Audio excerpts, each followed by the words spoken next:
Teachers may give them a knowledge of facts. It is also necessary that they should give their pupils a knowledge of values. Facts and values both go together. I thank you and I congratulate the recipients. I ask them to regard this not on account of its value or distinction it confers, but as a symbol of the importance we attach to the teaching profession and that community. Thank you. Happy Teachers' Day, everyone.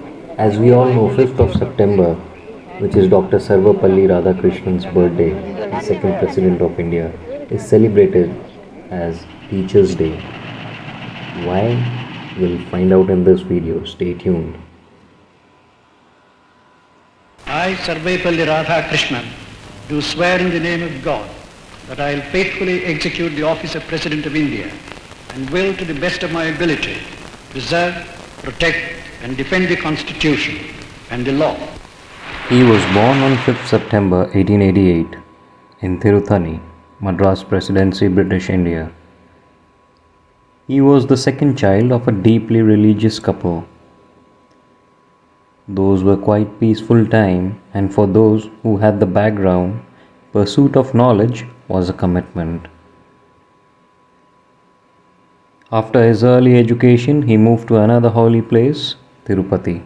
The next 4 years at Tirupati, I was away by myself. It is from 9 to 12. I was in a small hotel. And I was not a very diligent or regular student then, because I was left to myself. So my attendance at school was very irregular. From Tirupati to Voorhees College, Vellore. It is here that he revealed true bent of his mind, philosophy. When I passed what was then called the first arts examination, answering to our intermediate, it was open to me to have taken up mathematics or history for my BA degree.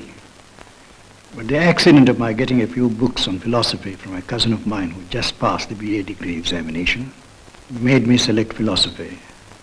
Not that I had any predilection for it or any eagerness to solve the problems of the world, but it was an accident of my getting the books free that decided my career as a student of philosophy.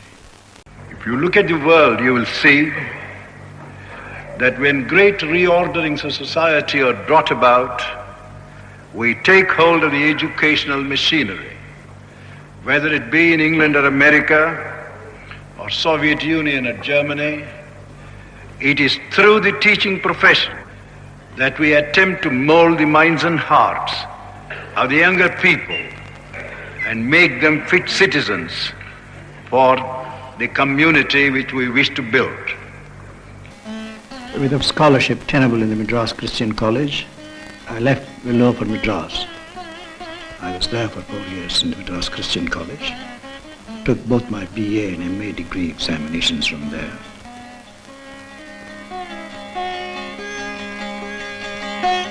The way in which Indian philosophy was criticized by the teachers at Madras in those years led me to take an interest in Indian thought and find out what is alive and what is not alive in Indian thought, how much it has changed and how much it should change for the betterment of our own culture. I tried to make a clear study of Indian thought and find out whether the criticisms are justified or not. What is wrong with it and what it has to shed off, and what is right with it and what has to be preserved. In that great classic, the Bhagavad Gita, the teacher propounds his views and then says, Arjuna, yatha ichhasi tatha kuru. Even as you choose, so do you. I don't wish to impose my views on you. I have presented to you what I think is right. History and legend will go round this day. It marks a milestone in our democracy's march. Here in this land, under the leadership of one who will go down in history as perhaps the greatest man of our age, we have opposed patience to fury, quietness of spirit to bureaucratic tyranny. With what result? That the transition is being effected in such an orderly and dignified way.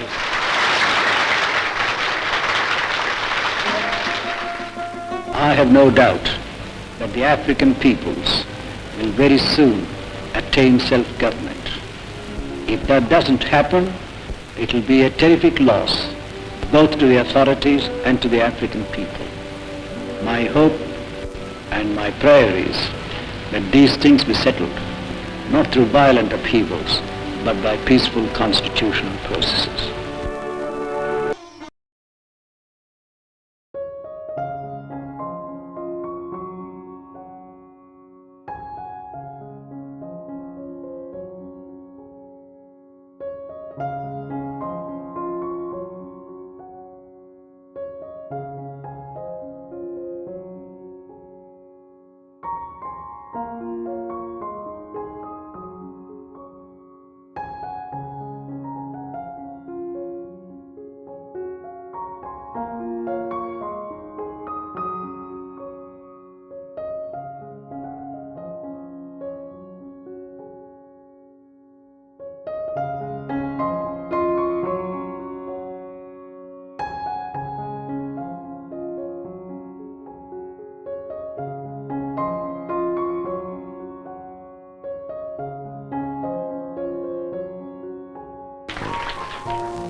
May I say in all humility that I shall endeavor to do my best to deserve in some modest measure the great faith of my people and devote the few years left to me to their service.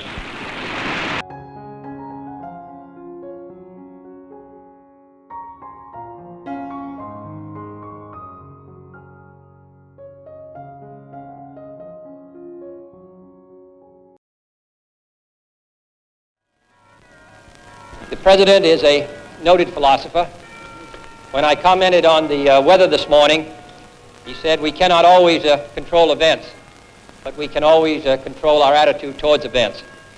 This is only the beginning, I'm sure, Mr. President, of a good deal of wisdom which we will derive from your visit, so that I know that I speak on behalf of all of my countrymen in welcoming the distinguished President of a great country to the shores of the United States. Mr. President. Mr. President, I thank you for your very kind words, and I am glad to be here accepting your invitation. It gives me an opportunity to meet you, Mrs. Kennedy, the leaders of your government, and your people. We greet in you, Mr. President, an understanding and sympathetic friend, aware of the efforts we are making to build a liberal democracy in our country at a time when in many parts of the world the fabric of democracy is crumbling down. Thank you very much, Mr. President, for your kind invitation.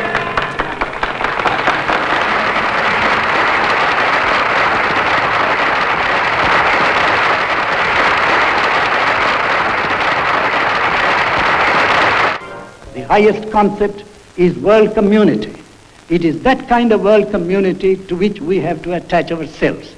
It is unfortunate that we are still the victims of concepts which are outmoded, which are outdated, so to say. We are living in a new world, and in a new world, new type of men is necessary. And unless we are able to change our minds, to change our hearts, it will not be possible for us to survive in this world. The challenge that is open to us is it survival or annihilation? Our troops have so far only fought for peace and for the defense of our land. We are proud of our soldiers, our airmen, our naval ratings, their achievements and their valor. But above all, we are proud of their nobility, which is a great part of the gift of life. And let us remember their readiness to sacrifice even the most precious gift of life and adopt an attitude of courage and self-denial. We call ourselves a secular state. That does not mean that we don't profess any religion or that we are indifferent to religion. It only means that we don't identify the state with any particular religion, and we respect all religions and give them full freedom to express themselves and grow. Intolerance, hatred, oppression of religious minorities, these things are not in our proper tradition. My whole attempt in my pretty long life, in my writings, speeches and works, was to promote the unity of the world on the basis of mind and spirit.